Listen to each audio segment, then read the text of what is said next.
G'day guys, how are you? I hope you're all doing very well. This evening I'm going to be doing a review of a mystery thriller from South Korea, Korean language English subs, released in the year 2005, directed by Kyung-Soo, and this movie is called Bystanders. It also goes by the title of Diary of June, but I believe that Bystanders is the more widely known title. So the story of Bystanders is as follows.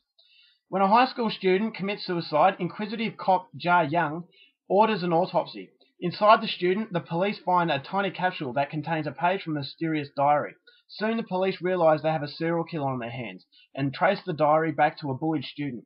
Problem is, he is already dead, and clueless to the killer's identity, Ja-young must go back into her own past to find the killer. So Ja-young is the main character. She's a detective, very likable detective, and she's got a partner. So the two detectives, they're the sole focus of the film, and they come across a boy who's committed suicide. Now, there's a lot more to this boy than they first realised, because inside the boy on the autopsy, there's a little capsule that belongs, that has inside the capsule a little bit of paper that was torn off from a mysterious diary.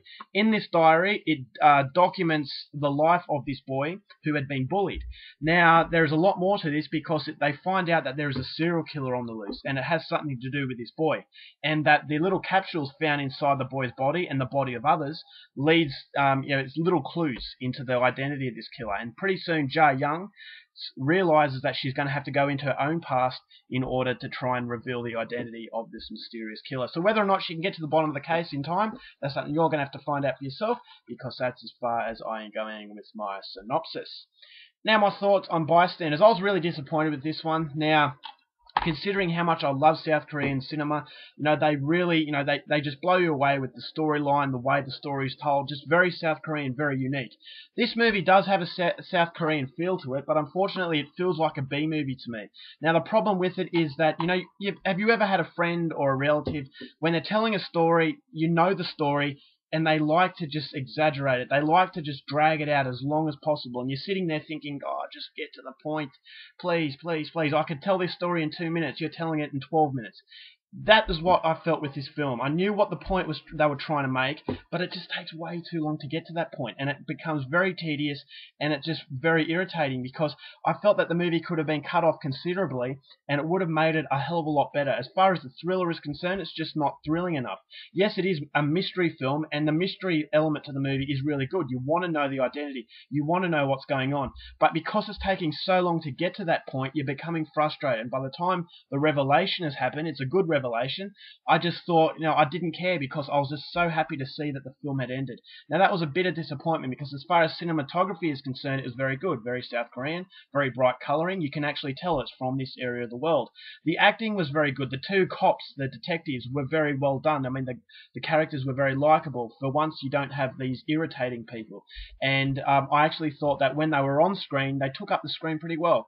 Then you've got the parent, played by Jun Yin Kim, who was from TV's Lost. If you're a fan of Lost, you're going to find something of value in this film. I thought she was very mysterious, and I thought she was the best character. So unfortunately, she's not in it enough to really keep the film afloat. Now, the overall topic of the film is bullying, and I applaud the film for taking on this subject, because you can never have too many films depicting the problem of bullying as far as children are concerned in the schoolyard. So I thought, it shows you the consequences of bullying that can be very devastating. It shows you the bystanders. Now, basically, the title bystanders means people who stand by and just let these things happen, that they can be worse than the bullies themselves. And it shows you the consequences of just bystanding. So it has a really interesting story, and it's a story that is just itching to be told. But unfortunately, as I said, it's like the friend or a relative who's just taking way too long to get to the point of the story, because it kind of feels like he likes the attention, and it just irritates you more than it makes you want to know more. So that was what the film was all about to me. It is a movie that reminded me of other films like Memories of Murder, Mother, Tell Me Something. Those kinds of movies have that mystery to it, but the problem with this film, and where those films excel, was the fact that those movies get to the point a lot quicker. The progression of the film is a lot faster. The pacing is a lot more interesting. Whereas this movie, it does have elements and areas where it is interesting, especially towards the end, but the last 10 or 15 minutes can't save the film, because it takes way too long to get to that point, and the build-up is just non-existent. It feels like it's stuck in a pile of mud, and it's just trying really hard to get going, but it never does. It's like the car that won't start, basically. You want to get to your destination, but you're getting frustrated because it's taking you a hell of a lot longer than it should. The music was very frustrating as well. I thought it didn't really stay in tune with what the film wanted to be.